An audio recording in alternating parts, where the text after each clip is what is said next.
Anybody here? Did we just have an issue? Something weird happened. Oh, you guys, I don't know what happened. Why is the chat room? Someone in the chat room, if you're hearing this right now, say hi to do. Just say hi. Just respond to this. Say hi. Because I think we were having a slight issue. The bars went away, and I think we were off the air for a minute. All right, there we go. All right, Al is here. All right, and they give me I don't know what Leslie's talking about. All right, let's keep going, okay? On this, hi Ed, thank you. All right, I don't know what was going on. Something weird happened. All of a sudden, Go Live was back, and I had already done that, and I just don't know what's happening. All right, let's move on. On this day in, I wanted to talk about this one because this is weird, okay? This is going to take our full attention.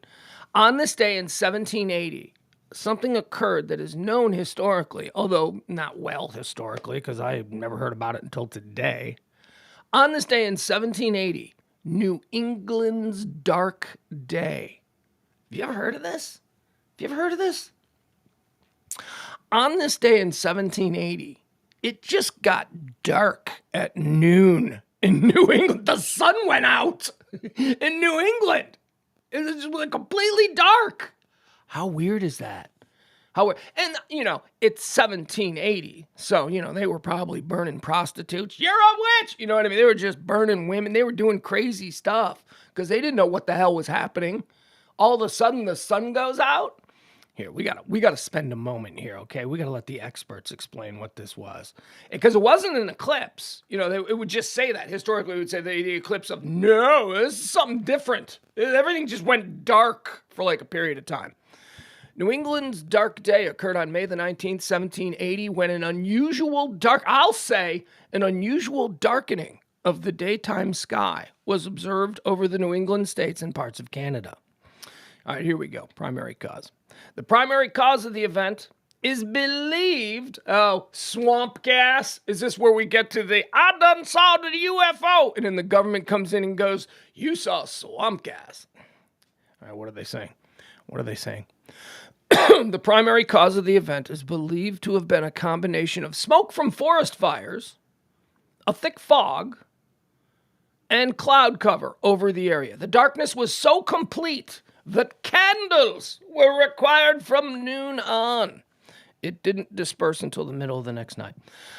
Okay, so it went on for like 12 hours. How weird is that? I mean, that would be weird today, right? That would be weird if it happened today and we have an understanding of at least, well, but you know what? See, look at this. I just showed you the bias of looking back at the past. I said, well, but today we've got the most modern science and we'd know what it was.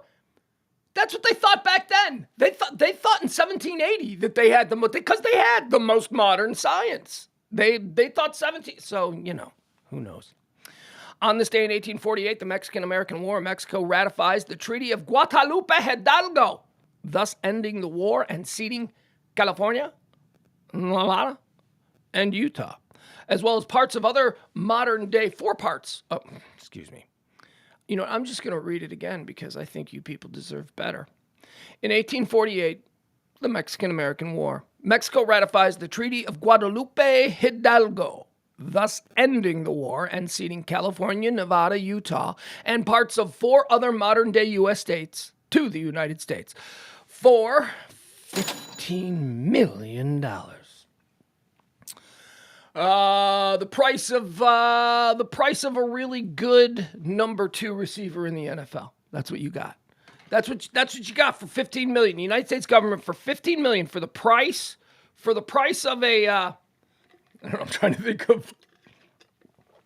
For the price of a 2018 Adam Thielen, you received California, Utah, Nevada. That's a pretty good deal. On this date in 1962, a birthday salute to U.S. President John F. Kennedy takes place at Madison Square Garden, New York City. The highlight is Marilyn Monroe's rendition of Happy Birthday. I remember this. Happy birthday. She got up there. Like, he's in the booth. He's like, Mr. President. He's in the Mr. President booth with his wife, Jackie O, who, by the way, we'll talk about her in a minute because she's in the news. He's in the box with his wife, Jackie O, and Marilyn Monroe, like the biggest sex bomb of the age. I mean, I know I know everybody thought Jackie O was something special, right? Everybody's like, Jackie O was so special. Because they were used to like Bess Trumans as the first ladies. Jackie O was not that pretty. She had her eyes were weird and her nose was, like every time I look at her, I don't know. I grew up around Irish Catholics. So I always heard women like, talking about Jackie O like she was the height of feminine beauty. And I'm like, she's a 6. She's a 6. I'm sorry. She's tall. She's gangly. She looks, okay, I'll give you this. She probably looks better than Mamie Eisenhower, who was the first lady before her. Okay, I'll give you that. But she ain't Melania, if you know what I'm saying, right? You know what I'm saying? Jackie O is no Melania. Come on. That chick. She's the first. Anyway, so Jackie O is sitting there. She's in the box with her husband, the president, and then the sexiest woman on the planet comes out and basically just song bangs him from the stage. Mr. President. And he's sitting there and it's all awkward, and it's super awkward for him, for the president, because he's having sex with her. It's his mistress. This is his mistress in public, coming up and basically song banging him right there in front of his wife on national TV. And history has now told us his wife knew. So Jackie is sitting there in the box with her husband, and Marilyn Monroe is down there. Happy. She must have been dying. I mean, just imagine. Mr. President. And everyone's like, wasn't that charming? What do you think she meant by that? What do you think? I mean, that was just totally innocent, right? She wasn't. That was the reaction of Kennedy when it was over. He's looking around. He's looking at his wife, is what he's doing. Well, how did President Kennedy react to that? Well, with typical class and aplomb, he politely applauded and smiled graciously. No, he didn't. Look at the tape. He is smiling. He immediately is looking over at his wife, going, okay, what's her mood? Somebody tell me, is Jackie looking at me? I don't want to look over there. I know she's pissed. On this day in 1963, the New York Post, Sunday magazine, publishes Martin Luther King Jr.'s letter from Birmingham jail. Big moment in American journalism. On this day in 2018, the wedding of Prince Harry and Meghan Markle is held at St. George Chapel. That was already 5 years ago? Well, no, what is that? Yeah, 5 years ago? All right, I guess they've been married 5 years, because there's been a couple of Lifetime movies, and they've done a lot. I don't even remember that wedding. I don't know. You know what I remember? I remember their mom's wedding. That's what I remember because I was little. But, like William and Kate, I don't remember that stuff. I don't know.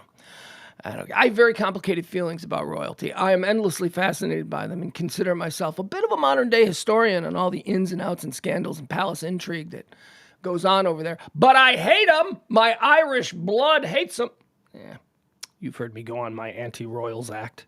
Hey, if you think I don't like the 1%ers here in America, how do you think I feel about the royalty of Europe? Yeah, get out of here. Let's see here. What else do we have? That's it. That's all for Erstwhile on this day. Oh, and what a fun Erstwhile day it was. Actually, nothing too bad happened. All right, let's move into, what's this next? Oh, yeah, the next segment. Wanna. You say it's your birthday. Wait, why isn't that showing? Boom. There you go. I have to sing the songs because we can't play them. Wanna. You say it's your birthday. Wanna.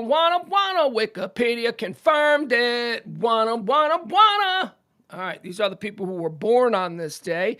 It's some weird groupings, some interesting groupings of people. Like the first 3 out of the box are certainly provocative and controversial figures, while 2 are known madmen and murderers. The third is certainly an American provocateur of the highest order. On this day in 1890, ladies and gentlemen, Vietnamese politician and the first president of Vietnam, Ho Chi Minh.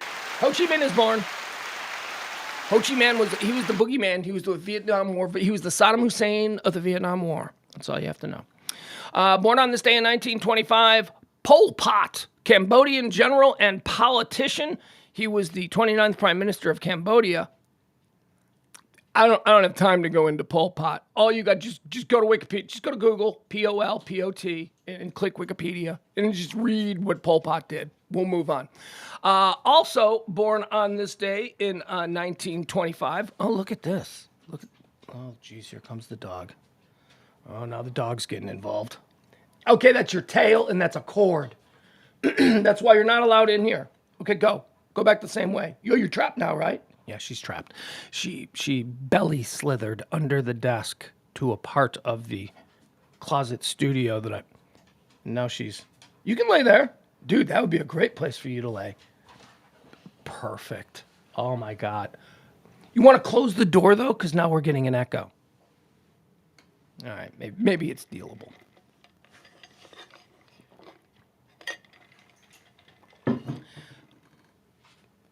No, she wasn't, Jeff. What would Jeff Fowler just say? No, she wasn't. She wasn't. She might have been screwing around with other people, but Onassis didn't come into the picture until much later. Onassis was still with Onassis. Who was that opera singer that he was with? He was with some famous opera singer back when she was president. I need you to cite your source on that, Jeff. Okay, so let's move on to birthdays. We did Ho Chi Minh, no thank you, he sucked. Pol Pot, no thank you, he sucked. Born on this day in 1925, a very controversial American figure, Malcolm X. History has done some revisions on Malcolm X.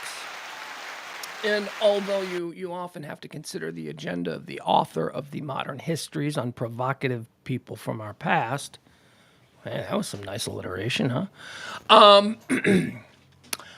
What tends to happen is when somebody is a provocateur to the level that a Malcolm X was. I mean, first of all, you have to consider what is the provocation. What is it that he's doing? He was talking about race at a time when people didn't talk about race. You had Martin Luther King. He was a contemporary of Malcolm X's. Martin Luther King was talking about race. And they didn't like Martin Luther King either because he was challenging the establishment.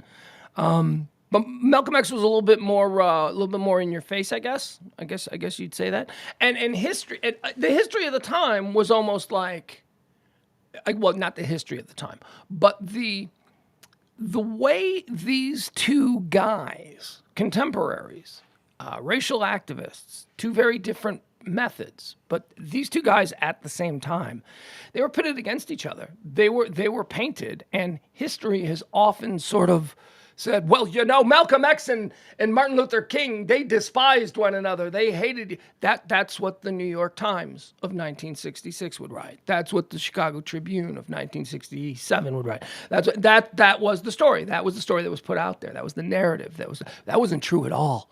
Martin Luther King and Malcolm X were very close friends. They were very close friends, and they were confidants of one another. And none of that came out until years later when the history started to be written. When that was also widely confirmed by the Hoover files. That was one of the great concerns that J. Edgar Hoover had in all of his files, was that Malcolm X and Martin Luther King were friends. That's why they need a unification of the two movements, of Martin Luther King's peace movement and Malcolm X's more armed resistance stand and fight movement. That scared the shit out of Hoover. And so that's where that narrative came from. The very idea that these two men could join forces, that these two men could go side by side and unify their two blocks, that scared the shit out of Hoover. Scared the shit out of a lot of people, but really Hoover, because Hoover knew that they were close. So the narrative began that they weren't close. So that, people there would be this like, almost like gossip. You know what I mean? Like, oh, did you hear what he said? Well, that's not what Martin thinks. Well, I wonder what Martin thinks. And there was like this whole thing. Anyway, it's interesting. Malcolm X, very complicated guy. That's what I'll say. And the more of the histories that come out about him, the more you see how there was a narrative constructed around who he was as a human being by a press of the time and a government of the time that we know is crooked. We know the FBI of Hoover was crooked, so that's not even for debate. But we see the way, people are painted in their time, and then the way history sort of takes a 30,000-foot view of everything and considers more of the moving parts.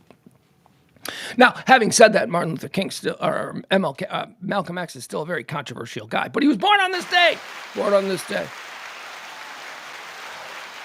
In Incidentally, Malcolm X plays a very, very prominent role in the show Godfather of Harlem. Don't know if you watched that. Forrest Whitaker, oh my God, Bumpy Johnson, fantastic show. And Malcolm X is a character in that show. Born on this day in 1934, Jim Lehrer. Jim Lehrer, for a long, long time, co-hosted the McNeil-Lehrer Report on PBS. It was a news show that none of you have ever seen. We've never seen it. It was on forever. It's not a show that anyone actually watched. But on this day in 1934, Jim Lehrer was born. Born on this day in 1935. Oh, here's a fun one. Oh, my God. Here, you know what? Let me tell you something about this guy. This morning, when I'm putting this whole thing together, I see this guy's name come across, right? And I'm like, I felt bad, right? Because he's dead. And I'm like, oh, man. Like, oh, that's too bad. I haven't thought about him in years. And then I realize he's alive. He's alive, and he's celebrating a birthday today. Now, I'm going to say his name, and you guys are going to be like, who? But then you're going to think about it. And if you're from the 80s, and if you're Gen X, you know, born on this day in 1935, David Hartman. David Hartman! Do you guys remember David Hartman? David Hartman was like one of the biggest stars on TV. He was everywhere. He's the original host of Good Morning America. He was it him and Joan London? David Hartman and Joan London. David Hartman was from 1975 to 1987. But before that, this is the weirdest thing about it. Before he was on Good Morning America, David Hartman was an actor. And if you were a little kid who watched a lot of made-for-TV movies, he was in a lot of stuff. Like, you're like, oh my God, that guy. Oh, that guy again. Oh, he's playing the dad again. And then all of a sudden, not unlike, as I've mentioned in the past, Mike Wallace, he completely transitioned from an actor. He had a TV show called Lucas Tanner that I used to like, where he played, I want to say, was it a gym coach or something? I don't know, whatever. Lucas Tanner, he was an actor. Then all of a sudden, I'm like 6, 7 years old, and this guy who I had thought was an actor is now sitting there interviewing like the president of France on morning TV. Mike Wallace did that. Remember, Mike Wallace was a game show host and a cigarette pitch man. And then there was an opening in the news department, and they went, can you do news? He said, I don't know, can anybody? And they said, let's try. And Mike Wallace becomes one of the most important journalists of our time. David Hartman conducted over 12,000 interviews as an actor. I mean, by the end of his run, 1975 to 87 on Good Morning America, David Hartman was no longer considered an actor. He had completely transitioned. But I'm burying the lead. No pun intended. David Hartman is alive and celebrating a birthday. Born on this day in 1935. Joe Piscopo used to imitate him on Saturday Night Live. You know you're big if they're doing you on Saturday Night Live. Joe Piscopo did him with the big giant buck teeth, and he's like, ooh. It's funny now that I'm thinking about it. Hey, I'd rather play a Joe Piscopo as David Hartman sketch than actually show you who David Hartman is.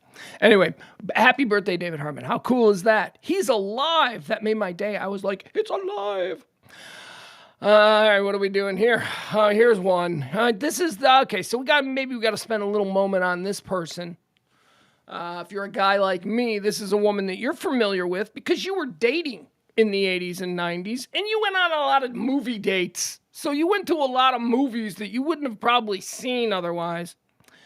Nora Ephron is, now, I know I'm being a little bit like, oh, they dragged me to these movies. Truth be told, I am a bit, man, I go back and forth on this. I don't know if I'm in a closet. I'm in a closet doing a show, so maybe I should just come out of the closet on this. You guys, I think that in my heart of hearts, I think I'm a romantic comedy fan. I think I like rom-coms. I really do. Because, I used to always say, I don't like rom-coms except for When Harry Met Sally and Love Actually. And Love Actually is not actually a rom-com, it's a Christmas movie. You know what I mean? That was always my argument. But I think I like rom-coms. And not just because I was dragged to them by girls I was dating between like 1987 and, 1997. But Nora Ephron was born on this day. She died in 2012. She's the creator of the rom-com. Let me tell you why. How can I say that? here's how she's the creator of the rom-com. Okay, well, first of all, she had done legit movies and been winning Oscars and stuff like that. She did Silkwood, which was an Academy Award-winning film about I think it was 3 Mile Island or a nuclear disaster. Cher and Meryl Streep, Silkwood. So she had done that. So she had already had her stripes. But then, dude, there was no rom-com genre. And then she cranked out a movie called When Harry Met Sally, right? So that's sort of, for me, I mean, if we're going to be technical about when rom-coms began, I believe that it was Woody Allen with Annie Hall. I think Annie Hall was the first rom-com. I think When Harry Met Sally was the first rom-com to actually be called a rom-com. That's what that is. But Nora Ephron wrote When Harry Met Sally, Sleepless in Seattle, and You've Got Mail. I mean, my God. She is the grandmama of rom-coms. Nora Ephron. Nora Ephron was born on, this day in 1941. Born on this day in 1944. Here's one we all know and love, Peter Mayhew. Yeah, you're right. You don't know who Peter Mayhew is. What if I imitated Peter Mayhew by going, that's right, Chewbacca. Chewbacca was born on this day. Peter Mayhew, the actor who has portrayed Chewbacca for a long time. He's probably going to have to retire at some point, though. Born on this day in 1944, Peter Mayhew. Born on this day in 1945, Pete Townsend, English singer-songwriter, guitar player for The Who. He had that weird child porn thing that I'm sorry, I don't care what Pete Townsend does. He sent a computer in to be fixed, and they found some stuff on it, and then he said he was doing research. I don't know. I mean, it's not like, I don't know. Pete Townsend, was he like 35 in 1977 dating a 15-year-old and we all just overlooked it? I don't know. Anyway, there's always that thing hanging over Pete Townsend now, which fair or unfair. Born on this day in 1946, Andre the Giant. Oh, who doesn't love Andre the Giant? Princess Bride. So great in that, but so great just as a personality, as a charismatic. Well, let's be honest. He was like 100 feet tall and 9,000 pounds, so the giant thing helped. There was a great documentary about him that was on Showtime a number of years ago. It really sort of showed what it was like being him. And it was not easy being Andre the Giant. Life was difficult. Nothing was made for him. I mean, everything was a problem. And he had constant pain, and he had constant injury, and he had constant medical issues. And this due in large part because of this giantitis that he suffered from. And the very idea that Andre the Giant would carry himself throughout all of that, all of these troubles, all of these pains, all of these constant aches, that he was just this big, giant, lovable, the fans loved him, he loved the fans, he was always in a great beaming mood, and he was just a tortured guy. Drank a lot, raging alcoholic, but that's almost understandable considering the amount of pain that he lived with almost constantly. One of the great pictures that you'll see out there with Andre the Giant is him holding a normal can of beer. And it's like this. It's like he's holding the can of beer and it's like this in his hand. It's like, that's like how giant he was. He died. Andre the Giant passed away back in 1993. What did he die from? Chronic alcoholism and all of the things that he'd lived with his entire life that caused him such hardship. Andre the Giant, born on this day in 1946. Born on this day in 1948, Grace Jones. I don't know who she was. Grace Jones was someone who was around in the 1980s. She was a tall black lady with a mohawk. She was muscular and scary. I didn't know what to make of her. Was she a singer? Was she an actress? Was she a model? Who knows? She was born on this day in 1948. Born on this day in 1949, a man with some talented sperm, that's for sure. Archie Manning, American football player. He is a god down there in New Orleans. New Orleans Saints during the time of Archie Manning were the worst team in football for a decade. They were awful, but guess what they had? They had Archie Manning. They had nothing else. This poor guy. Had Archie Manning played on a good team, I mean, we know his son's Peyton. We know his son Eli. We know his who's the Cooper Jr., Eli Jr., Archie. Arch. It's Arch Manning, the new kid, who's the grandson. He's going to Texas, so we're going to hear all about him. He's going to be another one. Archie Manning. It's where it all began. on this day in 1949. Born on this day in 1951, Joey Ramone. Love the Ramones.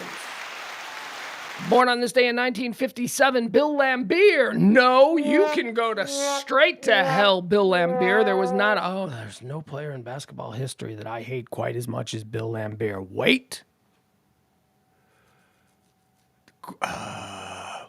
Who's that Grayson? Who's that Grayson Allen? There you go, Grayson Allen. I think I might hate Grayson. No, not yet. Soon, maybe I'll hate Grayson Allen. No.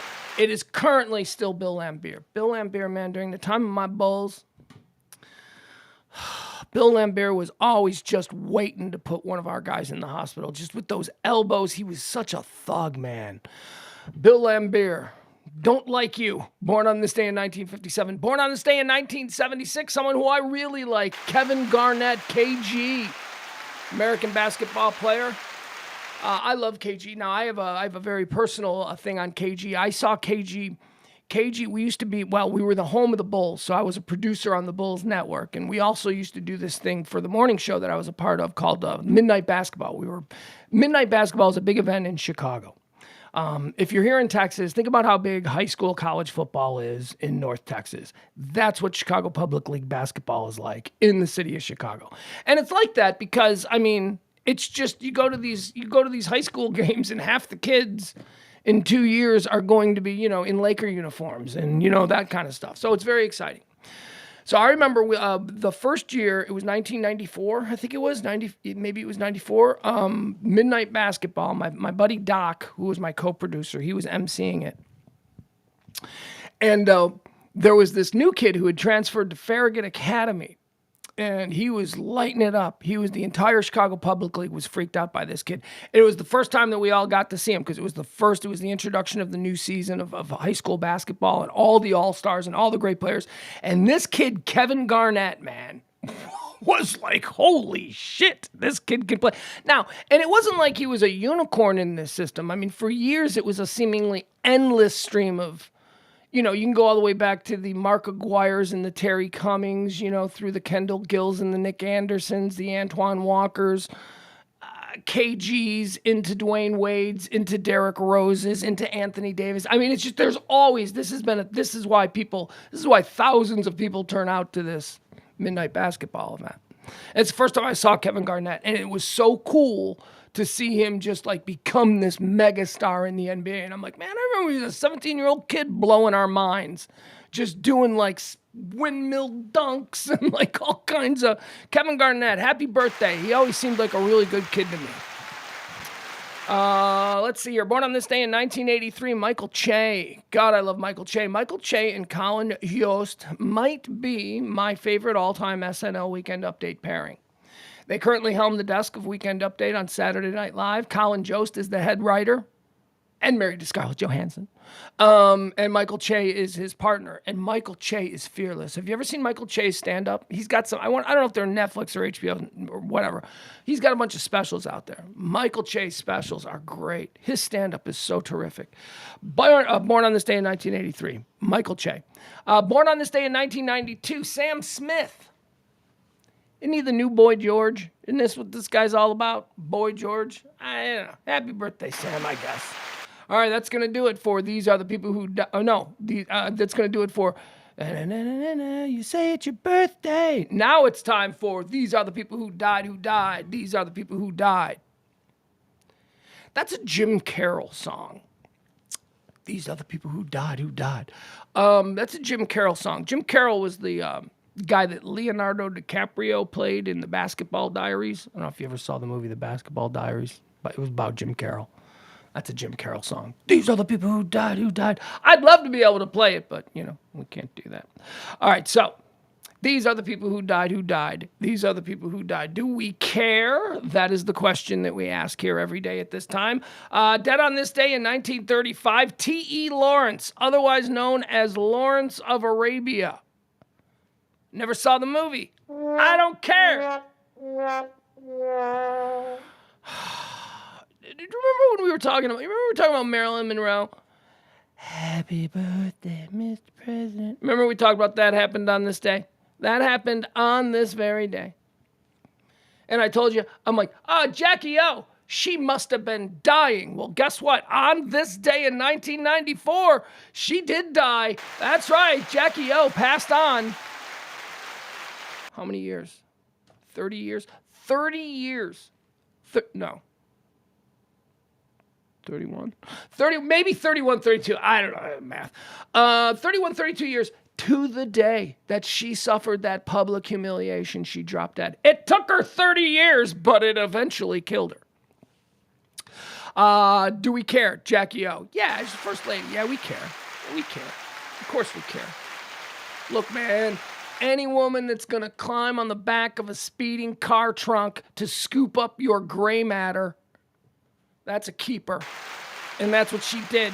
Her instinct was, I'm gonna scoop up his brain and put it in my purse. Yeah, we care. We care. Dead on this day in 2014, Black Jack Brabham. Who's he? Oh, you non-Formula One guys. Black Jack Brabham is a 3-time Formula One champion. He is Sir Black Jack Brabham to you. That's right. The Queen even went like probably back in 1970 or something. That's how long ago this guy was around. The reason I mention him is because his son, I got to know his son, Jeff Brabham. Jeff Brabham was also a race car driver. Jeff Brabham, the son of Black Jack, Sir Jack Black Brabham. He was my uncle's driver. My uncle was a race car designer, and he worked a very, very successful team. He had a very successful team. As a matter of fact, his car's in the Smithsonian. That's right. And Jeff Brabham, the son of Black Jack Brabham, who died on this day in 1994, 3-time Formula One champion. Drove my uncle's car. You want to see the car? It's the Nissan. Okay, so it's IMSA cars. It used to be on ESPN all the time. Just go Google the Nissan GTP ZX Turbo. That's it. The Nissan GTP ZX Turbo. Nissan GTP ZX Turbo. Just Google search that, and the picture that comes out: red, white, and blue, 83. Nissan car. That was my uncle's car. You can also, it's also an NPT 90. That was the replacement car that replaced the original ZX Turbo. But Google search those if you want to see the cars. GTP ZX Turbo. Nissan GTP ZX Turbo. Or the Nissan NPT 90. That's the Nissan NPT 90. That was my uncle's car. Well, we used to drive around to all the different races when they were in the Midwest, and we'd watch them. Dominant. That freaking car was dominant. Jack Brabham, father of that car's driver, Jeff Brabham, dead on this day in 2014. Do we care? Yeah. Yeah, we care. He's a 3-time Formula One guy. I knew his son. His son was cool. I liked his son. His son was nice to us. Let's see. Who else died on this day? Dead on this day in 2015. Check this person out. Dead on this day in 2015. Someone walking around the world with the name Happy Rockefeller. A bit on the nose, don't you think? For the heir to the Rockefeller fortune. Happy Rockefeller died on this day in 2015. Do we care? Fuck no. Happy Rockefeller. Are you kidding me?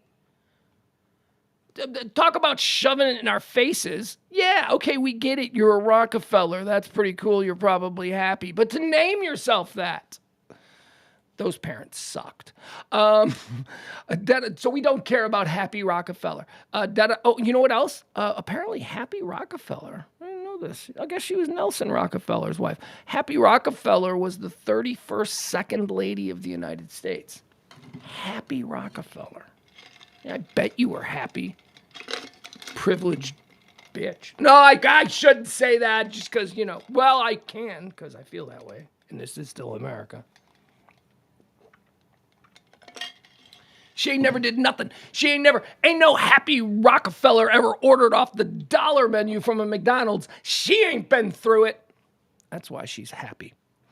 Dead on this day in 2016, Morley Safer, Canadian-born American journalist, 60 Minutes guy. Morley Safer was the guy who for the past 40 years looked like he was days away from death. Morley Safer looked like he was dying for 20 years on TV. And then I guess he did.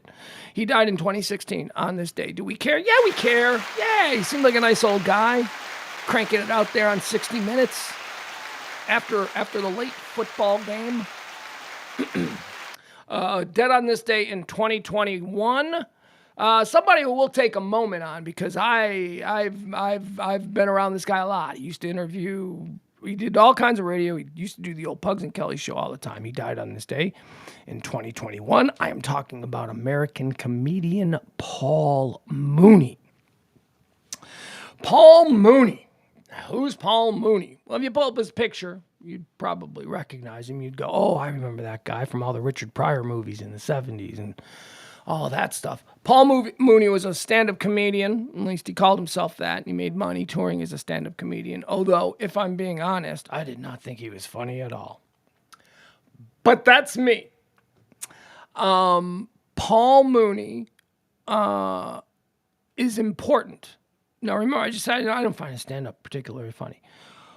Paul Mooney is important in the history of American comedy because Paul Mooney, at various times in his career, was the head writer and comedy advisor to Richard Pryor, Red Fox, Eddie Murphy, Chris Rock, and Dave Chappelle. All of these comedians used this guy in the shadow, just behind the curtain. They're up on stage getting all the applause. But it was this guy, it was Paul Mooney, he was most closely associated with Richard Pryor. And he came to Richard Pryor's attention because he was a writer on Sanford and Son. And Red Fox had taken a liking to him. And Richard Pryor, at this point of his career in the early 1970s, looked up to Red Fox. And so Red Fox said, hey, man, I got this kid. He might be good for you. And so Red Fox hooked up Paul Mooney, who died on this day in 2016 with Richard Pryor. Yeah, for years, he was Richard Pryor's main guy. He co-wrote the Sunset Strip, Richard Pryor special. So I gave you all of the credit. Now, here is the truth. Here is what Paul Mooney was. Paul Mooney played the role to all of these iconic black comedians of truth teller. I said that I've had many interviews with Paul Mooney, and they were always incredibly awkward, and they were always very intense, and they were always really good. And they ended with handshakes, and, he was a professional. He did this for a living. But he was an instigator, and he did not like white people at all. At all. And when a black comedian, such as a Richard Pryor, began to have some influence, it was a guy like Paul Mooney that they brought into their inner circle to sort of keep them legit, to sort of constantly remind them that the man is out to get them, that the white man did that. That is what Paul Mooney did. And I've had conversations, well, he's dead now, but we've talked about that, and out of his own mouth, that was his role, that he kept him straight. And that is why Chappelle brought him on and made him the head writer of the Chappelle Show, because he wanted that influence. He wanted that anger. He wanted that we as a people have been done wrong thread. And they all did. Chris Rock wanted it. That's why Paul Mooney was with him. Dave Chappelle wanted it. That's why Richard Pryor handed him off to Eddie Murphy. That's why Eddie Murphy wanted Paul Mooney in his life. Now, again, Paul Mooney, in his later years, he was better known as a comedian. He was out there on the stage and he was doing these jokes and he had the cred so he could book the big rooms, but I didn't think he was particularly funny. And I was always struck by that there must have been something, and I'm sure there was. Paul Mooney was a man. When was he born? He died in 2021. He was born in 1941, so he was probably a young man in the Deep South in the 1950s. He probably saw some things that shaped him. I will also say this about Paul Mooney. Paul Mooney was wildly smart, like brilliant. Like you can see why these people brought him in. He was eloquent. He was articulate, and he really knew how to boil down what it was that he was saying. Now, you may not agree with what it was that he was saying, but he made it sound plausible. He made it sound, and that was sort of his role. He died on this day in 2021. I often think about the many conversations that I had with Paul Mooney. Like I said, he did the improv a couple of times a year, and every year he'd come in and he'd sit with us. It was always weird and it was always awkward. But so the question remains, Paul Mooney died on this day in 2021. Do we care? Yeah, man. I respect the guy. We don't have to agree on everything, but he was always a gentleman, and we could get hot and we could get passionate, and you could see his veins pointing his head and sweating and all that stuff. He was a gentleman, though. I didn't think his comedy was all that funny, but man, I love the... Here's the other thing about him. John Witherspoon was another guy. John Witherspoon was another guy that I had the pleasure of being able to sit and talk to about all of those, about that era, about the Red Fox, the Richard Pryor, the George Carlin, that era, these guys. John Witherspoon, famous for, remember Hollywood Shuffle? Ho cakes, hoes gotta eat too. John Witherspoon, I think he was he in Fridays? He was in a whole bunch of movies. John Witherspoon and Paul Mooney, man, were awesome at telling stories. Like tell us, like I remember one time, I just blanket question asked Paul Mooney. I go, it's Saturday night, 1975. It's 1:00 in the morning. You're at Richard Pryor's house. Who's there? What's happening? And Paul Mooney ran with it. I mean, he painted a picture of this Richard. He described Tupperware bowls filled with cocaine, and that Richard would get upset because people would bring him the cocaine in the Tupperware, and Richard would get upset because he wanted to do cocaine out of these beautiful vases, so they would have to pour the cocaine from the Tupperware bowl. And he told stories about how all the hangers-on who didn't get to sit around at the cool table in the living room with Richard doing all the blow, all the hangers-on would then take the Tupperware back into the kitchen and try and get the film of Coke that was remaining. They'd be taking Tupperware bowls upside down on like counters going, gung, gung, gung, trying to get all of the flakes because they were that... Yeah. And it was a very funny story. He told a funny story. Paul Mooney, dead on this day in 2021. Do we care? Yeah, we do. Yeah, we do. We care.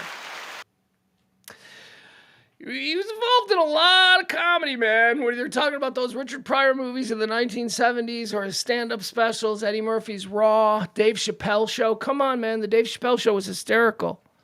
Paul Mooney was the head writer of that stuff. At least in the first couple of seasons. All right, that's going to do it for These Are the People Who Died, Who Died. These are the people who died. Do we care? Some we did, some we won't. Here's a reminder, though. The High Noon Show is brought to you by Sacred Oils, so check them out, won't you? Sacred Oils, 13740 Midway Road.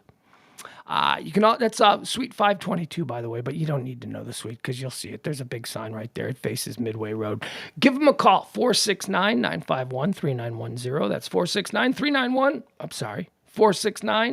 469-951-3910. All right, we got that. Tell them Pugs 20 and you'll get 20% off. That's right. CBDs, edibles, Delta 8s. It's the weekend. Come on, let's go.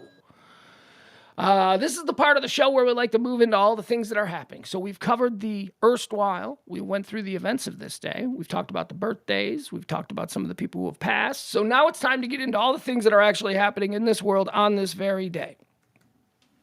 Also, I would like to encourage all of you to tip the show. That's right. The show exists by you being kind. The show exists by you showing that you appreciate these 5 shows a day, Monday through Friday, as well as the little thing that we do at night at 9 o'clock, which the Pillow Talk Show, Pugs, Parker, Key, E, sometimes, whoever, we're rotating people in and out. The nighttime show has been a lot of fun the last couple of nights. I have to be honest with you. I have really been enjoying this stuff. What did we get into last night that was really hot? Oh, a crazy dude hanging out at a kid's bus stop scaring kids. You can hear all the past shows, pugscast.com. Pugscast.com, whether it's a high noon report, which is what this is, every Monday through Friday from noon to 2, or the Pugs and Parker with Key and E show, which airs every Monday through Thursday at 9 p.m. Doesn't air on Fridays. Maybe some days we could do Fridays. I don't know. I would like to, because I like doing this, because I'm a narcissist, and this is the only time I feel like I have any worth in this world. Saying too much? Hey, look who's here. That's, he ain't been in the new studio yet. That's my old co-host, Schizophrenic Me. It's the feller who lives inside my head who tells me that all my brilliant ideas are shite. Sometimes he chimes in from time to time to call me out on my bullshit because, yes, just like you, I do have a significant amount of bullshit in me. Tonight, I'm very excited. Tonight, before we move on, I got to tell you what the next couple hours of my life, very busy. I gotta run back and forth between a couple of houses. Got to do some things, right? So that's fine. Then I'm gonna at some point I gotta go shopping. Here's the big thing. So my son who will be going into freshman year of high school next year, which we're all very excited about. Why aren't 8th grade graduations a big deal in Texas? Why aren't they? Doesn't seem like it's a big deal. It's not. I don't know. A different story. Anyway, my son's going into high school next year. And he's a football meatball. He's so big. He is so big now. I saw him for the first time the other day. Saw him for the first time in like 3 weeks because of a weird scheduling thing. We've been separated. He went out of town, then it was Mother's Day. It's all crazy. Anyway, so I saw him the other day. Just surprised him. I went over and just knocked on the door. And he came after not seeing my 14-year-old kid. After not seeing him in just 3 weeks, he comes. I was unrecognizably so big. Anyway, tonight they're introducing the incoming freshman football team, and they're going to make them run drills and do all kinds of things, but they're very excited about it because it's happening under the lights before the varsity spring game. Apparently that's a big thing here. Football spring season or whatever that is. I don't know. But that's tonight, so we're very excited about that. That's going to be fun. It's going to be up at Tom Kimbrough Stadium. I don't know where that is. Somewhere in Murphy. Isn't that up near like where the mall shooting was? Isn't that up in that area? It's at Tom Kimbrough Stadium. So I got to go up there. So I got to get up there, which is a problem. Because I got to get up there. I got to be there at like 6. It doesn't start till like 7, but he wants me there at 6 because, I don't know, something. Kid stuff, So, so here's the problem, though. It's Friday outbound traffic. I'm going from Highland Park all the way up to Murphy. Ugh. That's going to be like a 2-hour drive. It should be a 25-minute drive. But Friday outbound traffic, it's going to be like an hour and a half. So I don't know. I don't know what I'm doing. We were supposed to go watch E play baseball today. E's playing in a Father's League game tonight, a Highland Park Father's League. We were going to go watch that, but I'd rather watch my kid play football, so we're going to do that. I don't know. That was a long way to remind you to tip the show. Cash App, whatever it is. I don't care. It doesn't matter. Appreciate the support. That's how we do these shows. Completely on your gratuities. All right, let's get into what we're talking about today. Let's see what's trending. So, in putting the show together today, there wasn't a whole lot of stuff. And so Ted Cruz is trending. Ted Cruz is trending. And I hate to talk about Ted Cruz. I don't like the guy. I think the guy keeps winning because everybody's voting against the dude he's running against, right? I mean, couldn't anyone other than Beto have beaten him at some point? It just seems like, or even like, from his own party, he's so unpopular. I can't believe he hasn't been challenged. Anyway. So, we've got the debt ceiling crisis. We've got, to whatever extent you want to be concerned about it, the gun issue in America. We got a whole bunch of big things. We've got this. Are we in a recession or is this a depression? What is going on with the interest rates? Why the home market is exploding? Everything right now is falling apart. Shit ain't good. So let's see what our Senator Ted Cruz is getting into. Senator Ted Cruz has opened and called for an investigation into Anheuser-Busch over its collaboration with transgender influencer Dylan Mulvaney, saying the company was potentially marketing its product to a younger audience through the partnership. Oh, fuck. This is such a stupid thing. This should be embarrassing. Any normal person should look at Ted Cruz and go, are you fucking kidding me? Can you maybe get to work on the debt ceiling? Can you maybe, I don't know, work on why milk is like $5 a quart now? Can you maybe, isn't this just objectively, obscenely manipulative? He doesn't think this is the most, but it was a March Madness promotion. The people at Budweiser see an emerging demographic that they would like to buy their product. So they sent a freaking can with this tranny girl's face on it. She made her video, put it out to her billion influencer followers, or whatever they call them, I don't even know. And now Ted Cruz is opening up an invite. Come on, man. What exactly is the argument here? That trans people drink beer? No. It's so transparent. You fucking hate people. That's what this is about. You fucking hate that this dude wants to be a girl. You fucking hate that. That's what this is all about. This isn't about Anheuser-Busch possibly marketing to children, and I'm very concerned about children being exposed to beer ads, which is why we have none of them during NFL football games or primetime events or anything. Come on, stop it. Every freaking time a beer commercial ads run during an NFL football game, you are marketing to children, so stop it. This is so disingenuous. This is exactly the kind of grandstanding, ham-fisted attempt to gin up hateful rubes that is completely tanking this country. And it's not just Ted Cruz on this side. There are idiots on the other side too. But let's call them out as we see them, okay? And right now, it's Ted Cruz who on this day, in this time, when this shit is happening all around us, is opening up a Senate investigation into Anheuser-Busch. Why? Again, they recognized an emerging demographic in this capitalist society that they wanted to exploit, so they sent a can of beer with a tranny's face on it to an influencer. And now all this. Senate investigation. You're fucking kidding me.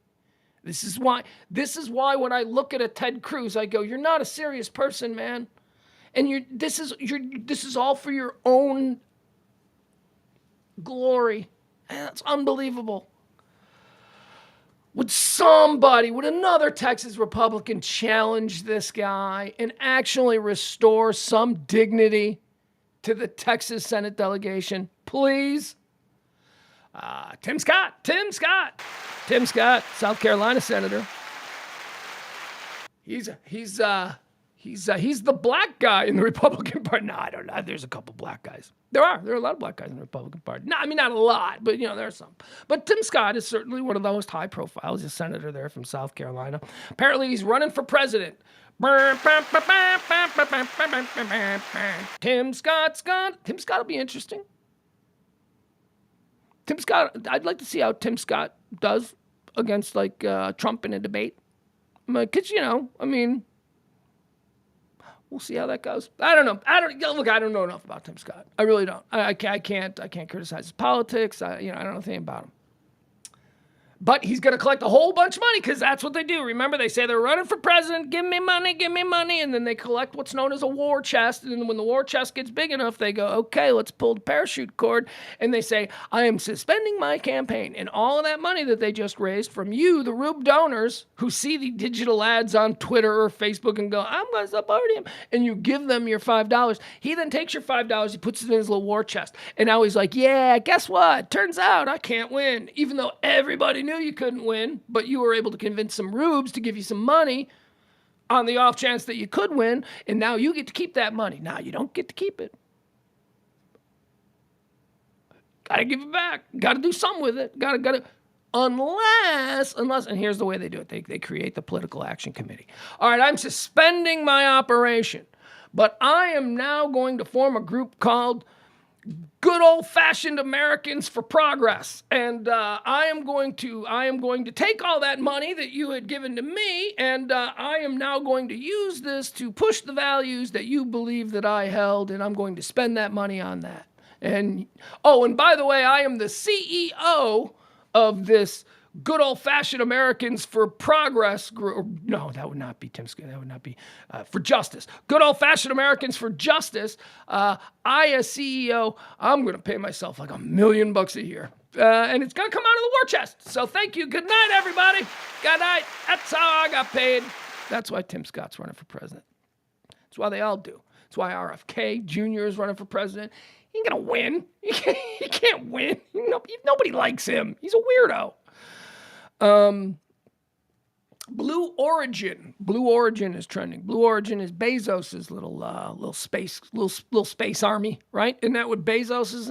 Blue Origin has won a NASA contract. They're going to build the moon lander. Yeah, apparently we really are. We're going back to the moon, I guess.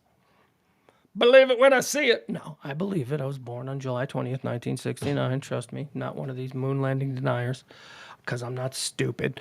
But this will be cool. So there you go. So the first step, check. We know who's going to build the moon lander. That'll be Blue Origin, Jeff Bezos' company. Cuban versus Musk. This is an interesting little thing. Mark Cuban is chiming in on the whole Elon Musk thing. And I must say, Cuban has an interesting point.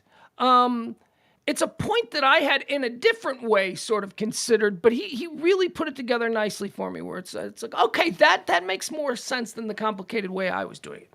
So, no thanks. I don't like sports betting. I'll click that. So where's the story? Billionaire entrepreneur Mark Cuban is no stranger to expressing his thoughts on a myriad of subjects. In a tweet on Friday morning, Cuban shed his perspective on Twitter CEO Elon Musk. So this is Mark Cuban on Elon Musk. What happened? Cuban, with 8.8 million followers on Twitter, is one of the most followed investors and entrepreneurs on the social media platform. In a tweet on Friday morning, he voiced his opinion on Musk's reach and control on Twitter. Cuban, who also owns an NBA team, acknowledged that while everyone has access to the platform of Twitter, Musk's reach and influence surpasses all others. He noted that who Musk supports or denigrates on Twitter could be compared to state intervention. Whoa! That I hadn't considered. That is true because, you got this guy. He's all about free speech, yet he seems to be boosting his own account. That's been noted all over. We know that everybody's seeing Elon Musk's stuff. But the people that he either promotes or the people that he denigrates, as Cuban is saying, that can actually be seen because of the unfair promotion or denigration in the reach of the person who's at the center of it, Elon Musk. That could be seen as like state control, or at the very least, a corporate dictator. But if we were looking at Twitter, as a lot of people do, it's a society. If you're looking at it that way, then yeah, the owner of the society would be the state in this context. And that is very interesting. Cuban goes on to say he owns the platform. He can do what he chooses, Cuban said, adding, but it's disingenuous to say Twitter is the home of free speech when he chooses to often put his thumb on the scale of reach. And he does. And it's very true. I hadn't thought about that. Cuban highlighted that it is a difficult position for Musk to be in. Cuban said that Musk is opinionated and has every right to be and to tweet what he pleases. But rather than saying Twitter is the home of free speech, I wish he would just call it like it is. Twitter is his platform, and he is going to choose to use it to support and influence the positions he wants to support and influence. Home run ball by Mark Cuban. He's absolutely right, and this is what we've seen. This is absolutely what we've seen. I've been thinking about this for months. And he just succinctly put it together in a much better way than I did. So I appreciate that. All right. What else do we have here? How about there was a shooting in Ohio. This happened late last night. Let's see what this one was about. Police, 1 dead, 2 others, including the gunman, have been injured after shooting at Ohio plant. Okay, yeah, I remember this story now. I read about this morning. Dude walks in the overnight shift, some Ohio plant, and gets into a beef with another guy over a third person who works there. The third person is a girl. This is why men and women can't work side by side. Of course, I'm kidding. So they started beefing because one of the guys liked the girl, the other guy liked the girl. Dude went back to his car, got his legally purchased handgun and just started shooting people at the plant. So there you go. That happened. Not a whole lot of carnage there, but it was enough that it was a top trending story this morning. How about Disney versus DeSantis? This story keeps getting better and better. It's DeSantis doesn't give a shit about Florida anymore because he's trying to appeal to people in Nebraska, because he's trying to win at the federal level. So he has been fucking over Florida now. But those people, seriously, his supporters are too stupid. They don't recognize it. But he's making some really bad long-term enemies, like Disney. And Disney, Bob Iger has been on a tear the last couple of weeks, just like Remember they had the Reedy Woods project? That was a governing body over a tax district that was adjacent to Disney World. And that governing body had always been sort of a Disney-approved governing body, because Disney, the only reason it exists is because Disney is there. So Disney always had influence. And then DeSantis a couple of months ago signed a bill that dissolved that board on like January 15th. That board will no longer, and I will then appoint a new board, because that's one of the powers that he had as governor. But because the dissolution of the board had to be like 60 days out, the board knew they were going to get fired. So they passed a whole bunch of new stuff that the new incoming board couldn't touch and couldn't do anything about. So they basically screwed DeSantis there. But DeSantis got to go on Fox News and say, I'm replacing their board. He got to do that. So voters in Wisconsin and South Dakota heard him. Meanwhile, voters in Florida are going, we actually kind of need Disney. Disney, the reason we have such cool highways in this state is because of Disney. It's because of the 5 million people who visit the Orlando area every year. They ain't coming to, hang out at the Orlando Hard Rock Cafe. They're coming to go to Disney. And most people in Florida understand this. And DeSantis has sort of leveraged a national hatred of Disney as a representative of the liberal left. He has sort of leveraged that at the expense of the people he's covering in Florida. And now comes this. Here is the latest shot to DeSantis. Another Bob Iger move. DeSantis land was likely not the happiest place on earth on Thursday, as Florida Governor Ron DeSantis gears up for an expected jump into the 2024 presidential race next week. His powerful adversary, Disney, trampled his pre-launch buzz by scratching a $1 billion plan for an office campus that could have brought 2,000 jobs to the state. The move was the latest twist in a bitter feud between DeSantis and one of the most important corporations operating in the United States, rooted in a political collision over the Republican governor's hardline conservative ideology that will become his pitch to GOP primary voters.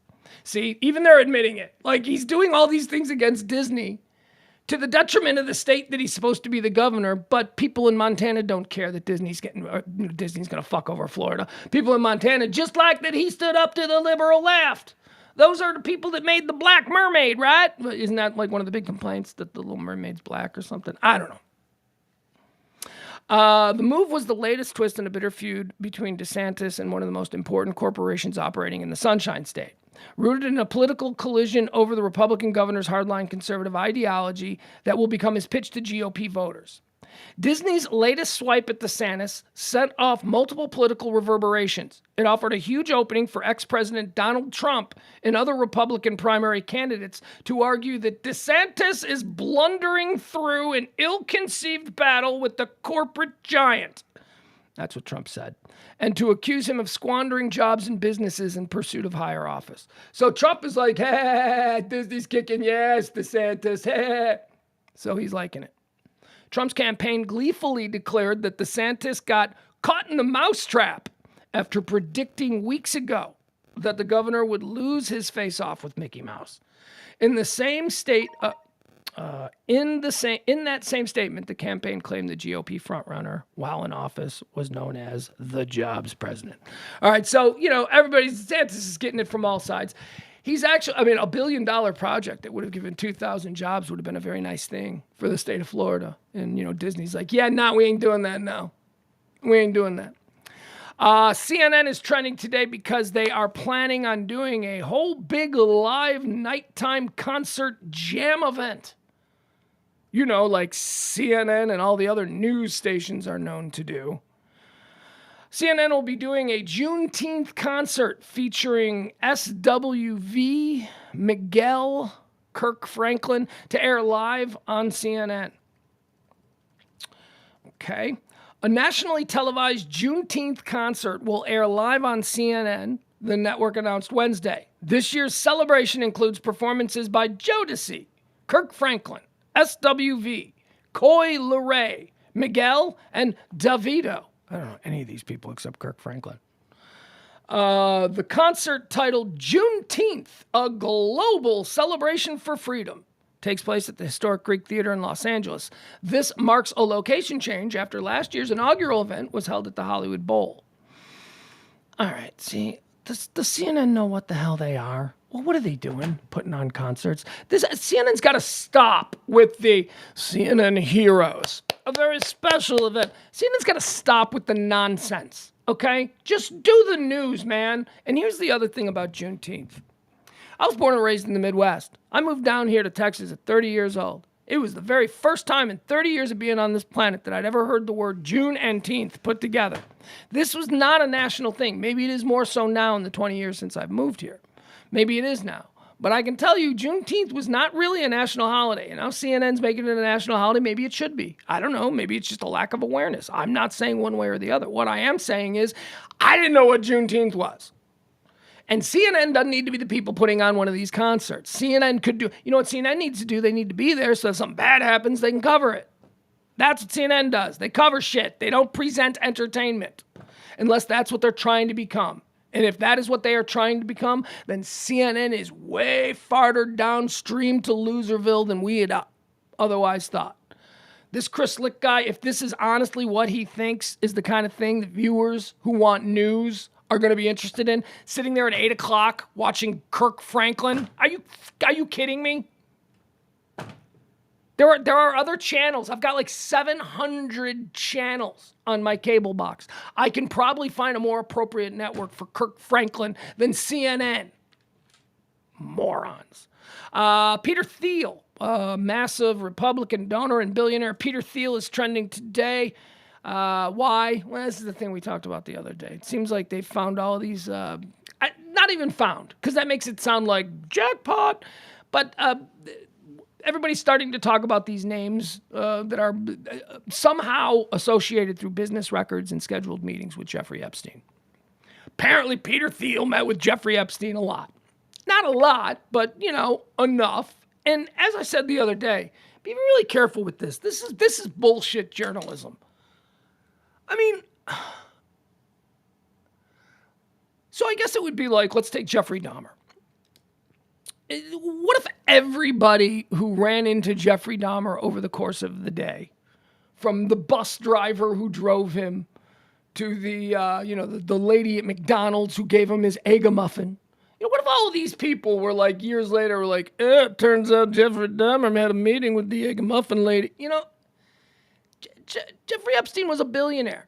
Billionaires hang out. Billionaires get together and they go, okay, so you got any way I can make my pile bigger? And then the other billionaire goes, I was wondering if you had any ways to make my pile bigger. That's all it's about. Billionaires hang around. Everybody who ever crossed paths with Jeffrey Epstein is not a pedophile, is my point. For the record, you will never find me scheduled to have been at a meeting with Jeffrey Epstein. I am clear of that shit. I can tell you so. Harry and Meghan are trending again. Harry and Meghan have trended every damn day this week. Every damn day this week. Why? Because the car chase story is falling apart, and now people are like making fun of them. Harry and Meghan, apparently royal friends and insiders, are mocking them openly about the overdramatic way in which they let the world know that they don't like people taking their pictures. Royal friends mock Harry and Meghan as New York City car chase story unravels. Man, I called this from day one. This was a BS story. There's no way. Let's see here. Friends of the British royal family have mocked Prince Harry and Meghan Markle's account of a near-catastrophic car chase in New York after photographs, videos, and other participants' accounts gave a very different and much less perilous impression of the evening's events. With one friend of Prince William quipping, recollections may vary. The friend added, I thought they were leaving the royal family for a quieter life. If flashbulbs give Harry flashbacks, I don't understand why he's going to award ceremonies. Ooh, that's good. That's good. And he's absolutely right. Asked if William, William, the brother, the heir to the throne, asked if William, whose spokesperson has declined to comment on the incident, would at least take Harry's side on the issue of invasive paparazzi. The friend said, William and Catherine have put up with shit like this in the past. Everyone understands his anger at the photographers, but making hysterical statements doesn't help matters, especially when, as the Queen might have said, recollections may vary. All right, there you go. So that whole story's falling apart. I'm telling you, that's the wife. That's the overdramatic actress. Oh my God, they're following us. It was just like a car behind them. It's like an Uber behind them. Why are they following us? Because we're stuck in traffic? Because we're sitting here? And they've been sitting. They're still behind us. She's an actress. Actresses are the absolute worst. I've been telling you guys this for 2 years now. They're the absolute worst. This whole story was because she decided that she wanted a little attention. She needed to feel like people were against her. And she fucking overblew this stupid story. Harry and Meghan, get the hell out of here. First kiss. Apparently they found a wall carving of what they're calling the first or earliest representation of two humans kissing. This is 4,500 year old. A little picture. Where'd they get this? Was it Macedonia? Where is this? Somewhere in Africa? Babylonian. That'll work. Babylon. Yeah. Who was from Babylon? Wasn't Jeannie from Babylon in I Dream of Jeannie? I think that's where she was from. Babylon, my hometown. Ancient kiss story. Oh, isn't that cute how they do that? First evidence of smooching took place in the Middle East 4,500 years ago. A Babylonian clay model depicting people having sex and kissing was discovered near Turkey. Who cares? Okay. There you go. First kiss. 4,500 years. First porn. It's the first porn. That's really what it should be called. It's the first porn. It is a cave, not a cave drawing, but a stone etching of two people having sex and they're kissing. Open mouth, like their mouths are open and they're kissing. And they're like, oh, look, they're kissing. And I'm like, no, they're actually fucking. I know that you went with the kissing, but I'm seeing something a little bit, a little bit more porno here. Again, burying the lead. It's the first porno, not the first kiss. Dubai is building a giant replica of the moon. Nah, I don't think it's like to scale. How big would how big would the moon be? Like, would the moon be like the size of Europe? Like, how big? Like, you couldn't build that. That'd be way too big. Anyway, in Dubai, they got all kinds of cool shit in Dubai. They got like the world's tallest building, and then they got like, I don't know. They got cool stuff. They got like the underground city of Atlantis. They got cool stuff. I don't know. They're building a giant moon. It looks just like the moon. Just imagine the moon. Imagine like, okay, so like there's this big giant structure, this building. It looks like a giant hotel resort. And then on top of it is a gigantic moon. Here, let me try something here. I have not tried to share anything all day. So let's see if that's working. Let's see if maybe we have resolved our issues, although I don't think we have. All right. Hold on. 5 billion. It's a $5 billion moon right here. Okay, look. You know what? This is looking like maybe I can share it. Look at this thing. This thing looks cool. All right. Here you go. Boom. Look at that thing. That's Dubai. They want to build that in Dubai. How cool would that be? All right, let me read you what it says here. Oh, nope, can't do it there because that'll steal it from you. Here, I can just do it over here. See how it's like seated? It's like seated on a giant resort. And then there's just like a great big moon. Dubai's next big thing, perhaps a $5 billion man-made moon.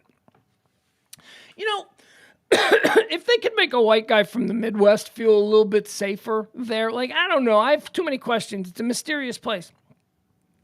I think I want to go to Dubai, man. They got like the coolest stuff. It's like a future city. It's just like crazy oil billionaires just making like the most modern and advanced city possible. It's like a Star Wars city. You telling me you don't look at this? Look at the giant moon. You telling me you don't want to go there? Look, if that was in Missouri, oh, we'd all go there. But it's in Dubai. It's a little more difficult. Anyway, I don't know. That's all I got for you as far as the moon thing. Look at that. I was able to share something. I feel very good. Yeah, I know.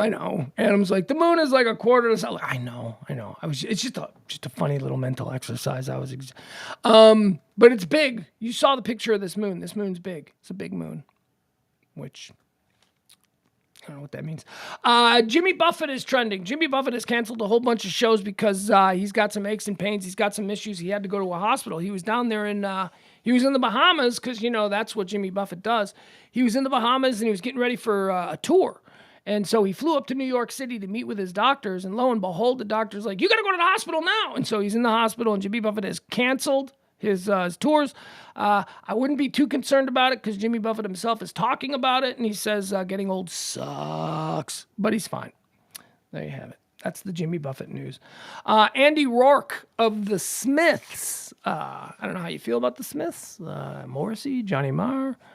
Andy Rourke was the bass player. Andy Rourke has died after an illness. I believe he had prostate cancer or colon cancer, one of those things that take dudes. And he is gone. I'm not really big on the Smiths. I always found the Smiths to be very boring. I've always despised Morrissey. I've always thought Morrissey was just a complete weirdo. Like I never liked Morrissey. So, and I really don't like Morrissey's singing style. That bugs me. That bugs me a little bit. He's got a weird singing style. All right, guys, guess what? That's it. That's out of all. I got nothing else. I don't know what else. What is Adam saying? Oh no, what will the old Gen X and younger boomer date rapists do with their time now that Jimmy Buffett canceled? Yeah, nah, it's boomer for sure, man. But no, Gen X is not Jimmy Buffett. That is, maybe, wait a second, he's an older Gen X, because I guess I'm biased, and I think that Gen X starts around 69, 70, but it goes back into 63, so you might be right. But it's primarily boomers. I mean, Jimmy Buffett, God, oh my God. Have you ever wanted to see your dentist tripping on acid? Go to a Jimmy Buffett concert, because that's what it is. Jimmy Buffett concerts, I don't know about Jimmy Buffett. I don't know about the music. Some of those songs are fun. You'll be out places, you'll hear the songs. But I'm talking about the Jimmy Buffett concert that shuts down the city for a week because, it's like it was like the way the Dead used to travel in the 80s and the 90s. That's how Jimmy Buffett is, except with Jimmy Buffett, all of these people make like over $200,000 a year. It's just like all of these people who are at these Jimmy Buffett shows are all old dentists and doctors and lawyers and accountants and business owners. That's who go to the Jimmy Buffett concert. Now, hold on. What makes this Jimmy Buffett concert special for these people? Because 364 days of the year, these people are bland, vanilla, suburban, not at all interesting people. But on this one day a year when they go to the Jimmy Buffett concert, they become complete morons. And that's why I say, have you ever wanted to meet your dentist while he's tripping on acid? It would be at the Jimmy Buffett concert. I have never wanted to go to a Jimmy Buffett concert. I've always looked at that crowd and gone, no, don't really, I don't know that I would like that. What is he, a jam band? What is his whole vibe? Is his whole vibe, let's just lay around and get high and drink? Is that his whole vibe? I mean, is it a relaxation vibe? Because that's fine. I mean, I like the Eagles. The Eagles seem like a good relaxation 70s band. I don't know. Like, how many hits does Jimmy Buffett have? He's got that Cheeseburger in Paradise. What else? You got Margaritaville. Is that it? That's probably it, right? So all of that for 2 songs. What the hell am I missing? I don't know. I'm not, again, this is not against Jimmy Buffett, the musician, the person. This is just about the culture that has sprung up around his touring show. It's just really weird. It's like, hey, look, it's our local congressman wearing a rainbow wig. Check that out. I mean, that's the kind of shit you'll see at the Jimmy Buffett concert. Let's see, is there anything else happening? Trying to see if there's anything. I know a little bit of short show today, and that was, if I'm being honest, by design, because I do have a whole bunch of stuff that I got to do today. But let's see if there's anything new. Let's just let's do some trending topic hot takes. Or not, if the computer just wants to, be a dick about it. All right, let's see here. What is trending? All right, here's what's trending. Domino Pizza Party is trending. Don't buy Domino's. Domino's is garbage pizza. Sam Summer Ditch Days. I don't know what that's about, but that's trending on Twitter. Xbox Free Code Friday. Okay, I don't have any time for any of these games. Tim Keller. Who's Tim Keller? Who's Tim Keller? Who's Tim Keller? Should I know who Tim Keller is? Tim Keller is trending. Who is Tim Keller? Let's see here. Tim Keller on our hope at the point of death from Outreach magazine. What? Timothy Keller. Tim Keller was a once-in-a-century sort of person. He will be remembered among his generation's most effective Christian pastors. Okay, so someone named Tim Keller, born in 1950, just died, and he's trending now. So there you have it. Don't know anything about him. Got no hot takes on old Tim Keller, other than we all die, my friend. Enjoy the journey. Tim Scott is trending. We talked about that. Tim Scott is trending because he's running for president. He's going to collect a whole bunch of money, and then he's going to buy a new car. Casey DeSantis is trending. Now, I don't want to go into this because this is, stupid and it seems politically divisive. But Casey DeSantis is Ron DeSantis' wife. She's trending because Politico or something. I don't know. Somebody did a big takedown on her talking about how she's like a witch behind the scenes and all that stuff. And that's why she's trending. Hertz is trending. Hertz. Why is Hertz trending?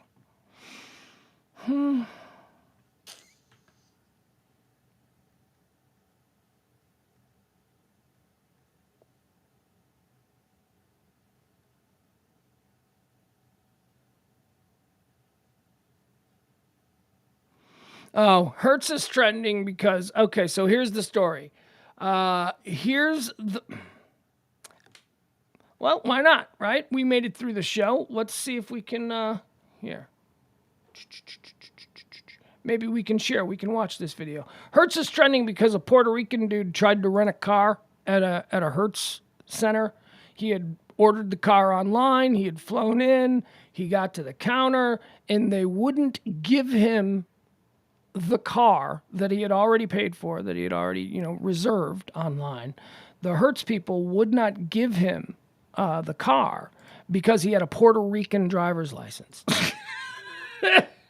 Which is like, that's a legal American driver's license, pal. I don't know, it's just like it's being from another state. Apparently this person didn't know what Puerto Rico was, or I don't know. But here, let's watch it. Let's see. There we go. We'll bring this one up. Boy, this is a real challenge because we have trouble streaming things and we have trouble sharing things. Now, we shared a photo with a photo of the moon and there was no problem. So now we are going to actually try and share something that we are streaming. And let's see if we have a problem with that.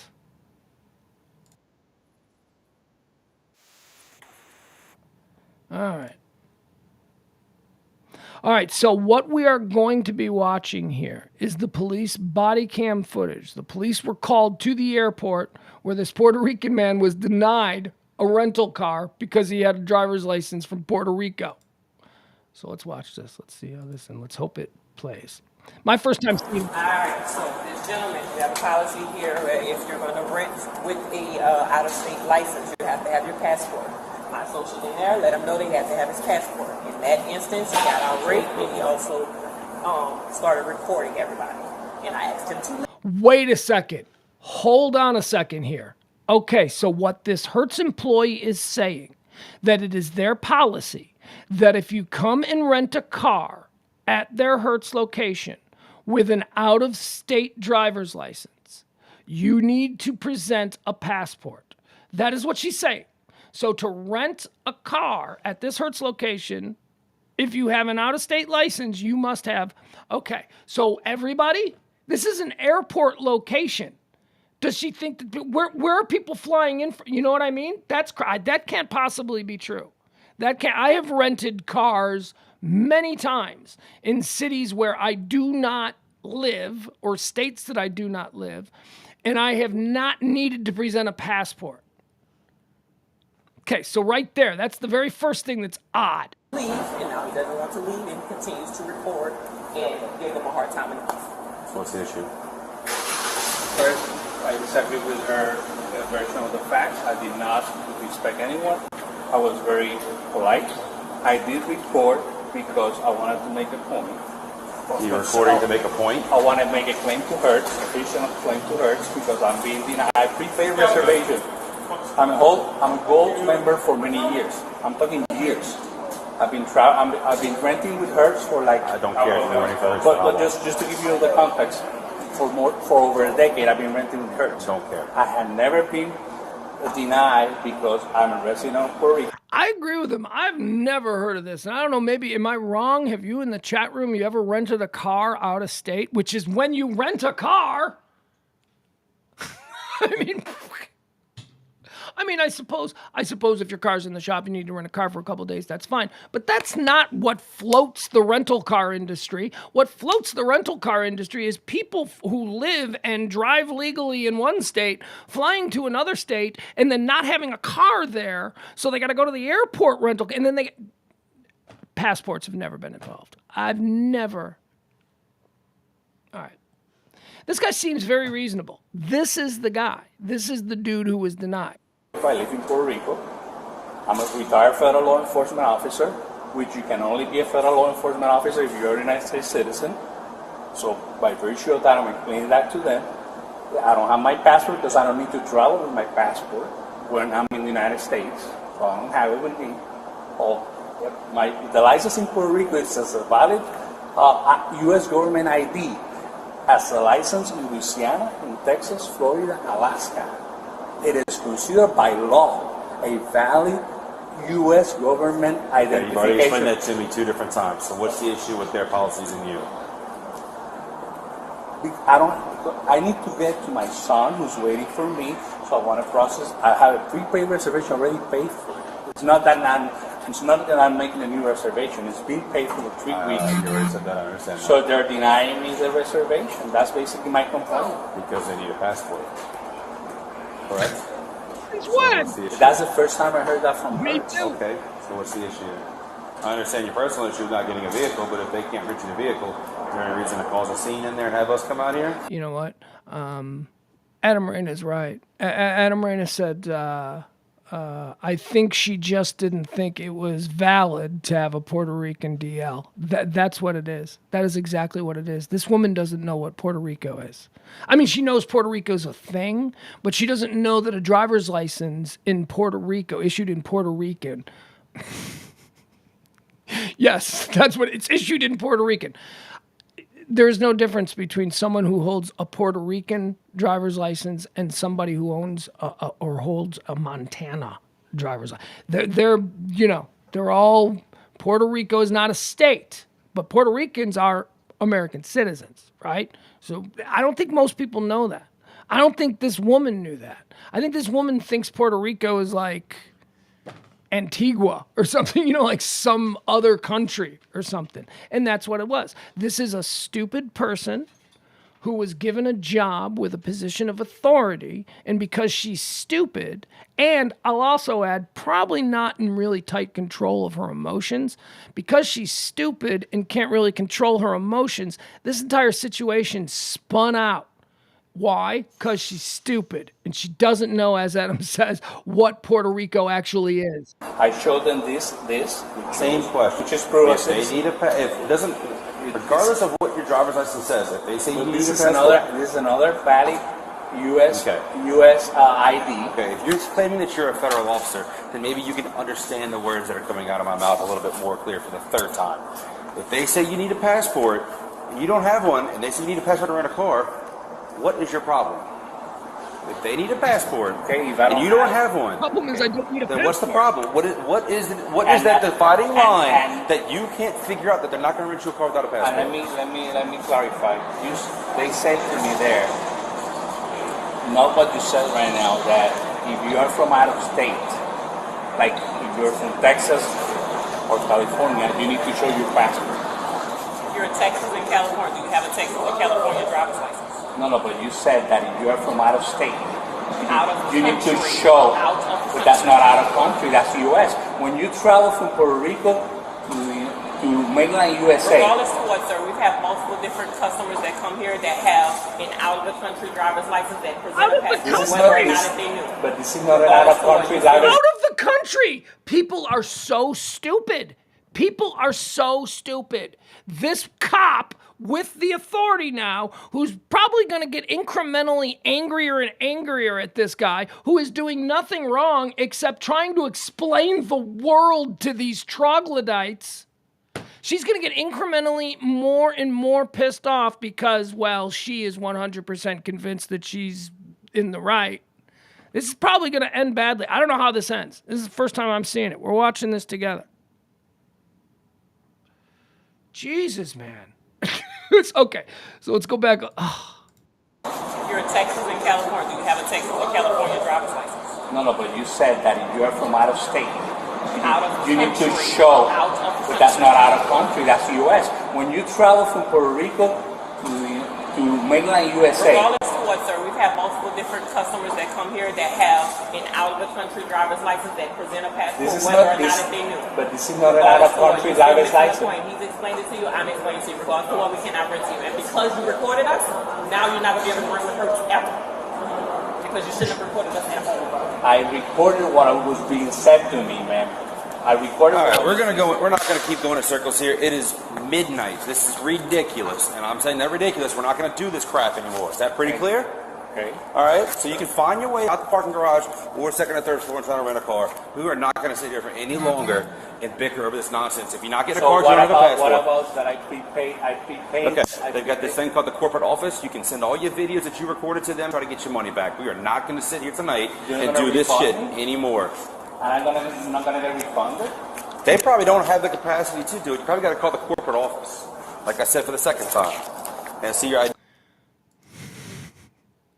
this cop is too busy to do his job. This cop's job is to put up with this kind of shit and try and resolve it as best as possible. And he's like, okay, we ain't gonna do that. What are you gonna do? What do you mean? What are you getting called away? What are you gonna do? You're gonna go sit in a This I hate these cops. The female cop is stupid. She thinks Puerto Rico's out of the country.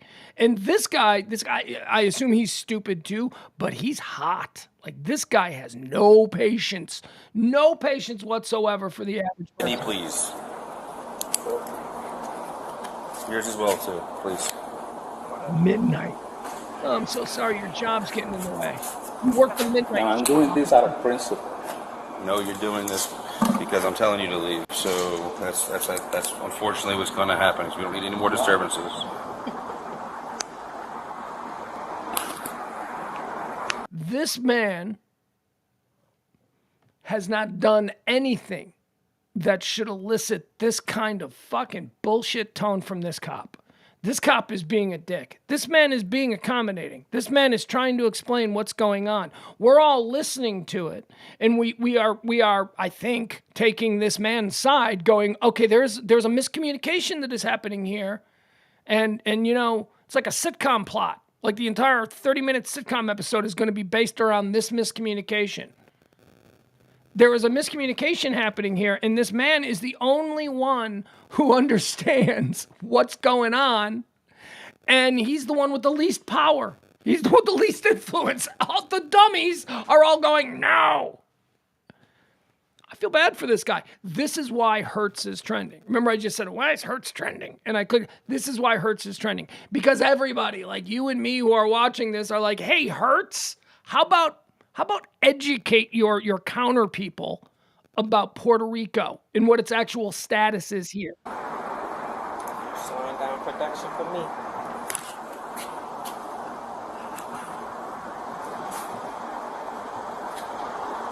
And I have a picture of my passport. Is that enough?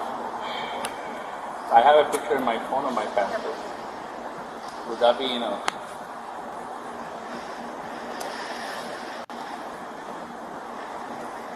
Okay, and first of all, let me just say, this dude has an active passport. All right, this guy ain't a loser. This guy apparently travels internationally and has an active. I got a passport, but it expired 2 years ago because I ain't been out of the country in 10 years. So I mean, this guy is not. This is not some sketchy ass dude. This looks like a normal, man. Now that I remember, I have a picture of my passport. I can show it to you or the officer. So do you know good to show it to me? I don't care to see it. Y'all on the wrong floor. Go down one. This is not even. This is Hertz, Dollar, and Thrifty. All right. This is the third floor. You?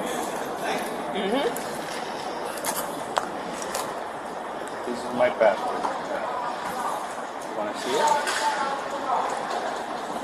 I'm showing you my U.S. passport. Are you going to still deny me the rest of You don't even have it here, sir.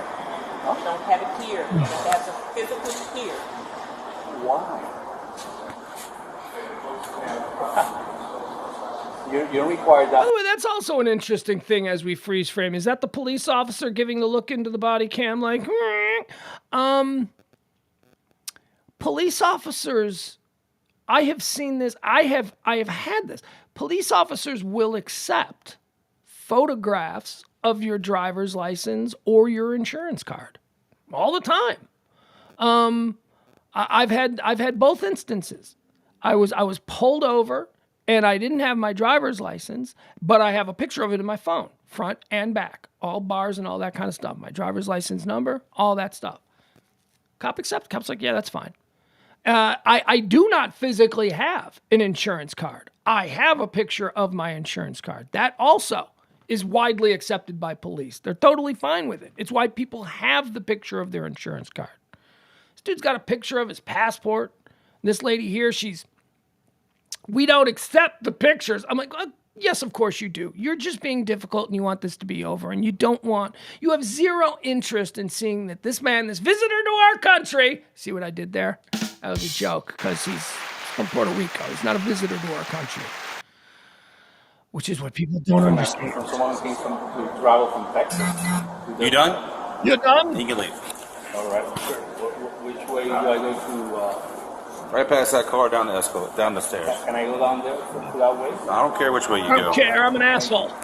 Do not come back up here and cause any more disturbance. Any more disturbance. What's your phone number? What border service? 504. Does this guy look like he's going to be a serial disturber? Does he think that this guy's now going to go to the Retzel's Pretzels in the airport and start harassing the people there for some stupid reason? Come on, man. This cop is unnecessarily being an over-aggressive dickhead. 405. You have a U.S. phone number? Humberto? U.S. phone number. You have a U.S. phone number? Yes, I have you. What's your phone number? 787-461. It's a number from Puerto Rico. That's It's fine. a U.S. phone number. 461. Asshole. 623. Okay, you're good to go. 787. Puerto Rico. The area code. Not gonna be a beatdown? Well, no beatdown? Oh boy. All right, well that's why we just learned. That's why Hertz is trending, because of that. By the way, how wonderful was it that we were able to stream that? I'm wondering if there's anything else that I want to stream. Is there anything that I've been wanting to stream?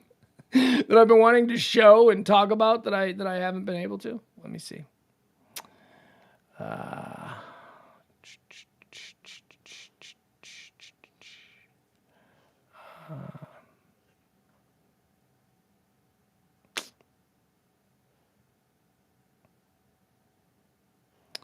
Well, I guess not. Or maybe. Hold on. Sorry, I ran out of show. I ran out of show, so,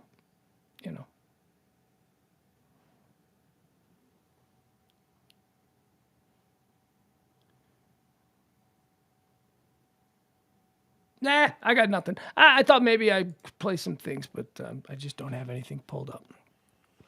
Okay, guys, that's going to be it. We're going to end the show today. I'm going to go have a weekend. I hope you do the same. Don't forget if you want to do the CBD. Excuse me. Look at me burping it up here at the end of the show. Oh, boy, here we go. Can I just... The dog has been awesome. She's just laying there on the floor. I don't know if you can see her. Nah, there's no way to show her. Anyway, she looks amazing. She's been so good this whole day. Normally, she's not good. Normally, she's a problem. She's been really good. Are you my friend? You're my friend. You were good today. Thank you, friend. Any big news or anything that happens, I'll try and pop in over the weekend. But it is a kid's weekend, so and it's the kid's birthday weekend. I mean, last week was his birthday, but like I said, there were moving parts and all that kind of stuff.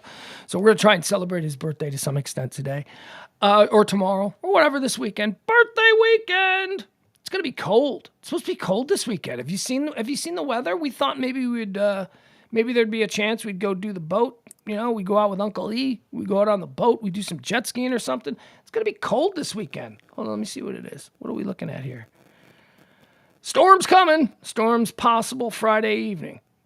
All right, maybe we got storms. Tomorrow we got a high of 79. It's going to be sunny with a high of 79, a low of 62. Sunday, a high of 77. What's going on? Why? It's 92 right now, it says. 92 right now, but yeah, it's going to go down. So this weekend, I don't even know if we're going to go to the lake. I don't know. All right, you guys, I appreciate you hanging out with me this week. It's been a fun week. I like the new week in the new studio. I don't miss the old studio at all, and neither do you. Here we go. Bum, bum, bum, bum, bum, bum. I've got my poetry. I've got my songs. Anything new on Netflix? Anything new? Anything new come out this weekend that I need to know about? That's what I always think. That's always like, okay, weekend. But shows don't really debut only on Friday anymore. That was like for the first 10 years of the Netflix, Prime, Hulu sort of thing. Everything new is released on Friday. But now they seem to release things just whenever. Yeah. Through the lonely nights, help me to be strong. Started watching last night. A 4-part series. I started watching it last night because I wasn't sure if it was something I'd watch with my kid this weekend. Netflix has a new 4-part docu-series about Conor McGregor, and I started watching it last night, and it's really good. It's really good. So yeah, I'm going to finish watching it this weekend with my kid. Dancing bear, trained to be the best. Trained to be the best.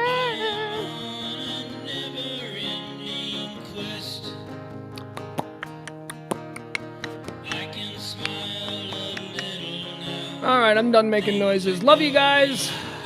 See ya.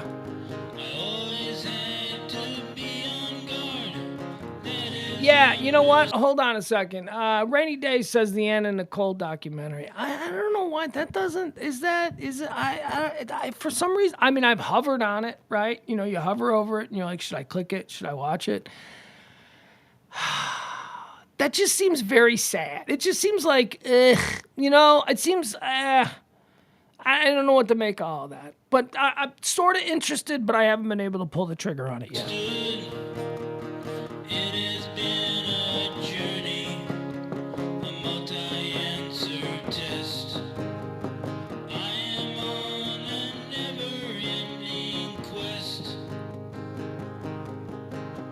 Tomorrow is another I got nothing else. I thought maybe there was something else. There's not.